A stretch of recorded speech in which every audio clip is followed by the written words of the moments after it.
But I find there is a generational difference between people's perception of inflation. I grew up in the 70s, and geez, we had to wait 2.5 hours in gas lines just to fill up our tank. In fact, I will never forget this, Eric. I don't remember, it might have been like 1980, the EPA came out with the most fuel efficient car in America. It happened to be the Volkswagen Rabbit diesel engine.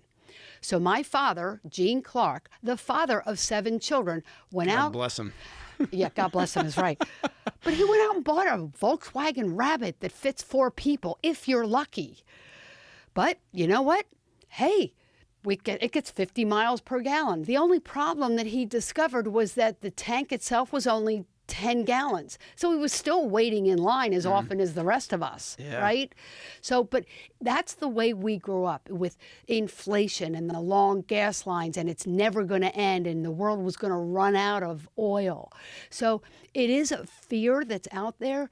We remember, Germany and the black and white pictures of the bread lines, and something that you brought up about China, which we'll get to later. Yeah. So it's a very real thing because, these rising prices, if the incomes are not rising along with it, how are people going to afford to live?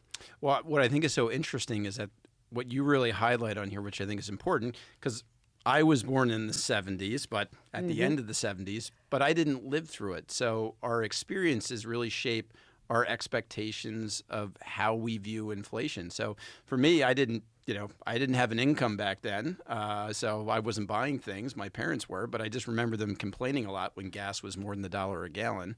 But the baskets of goods that I purchased throughout my lifetime are more things like electronics and other things. So the basket I purchased might be different than the basket of goods that somebody who's older that purchased it. So we see it through different lenses really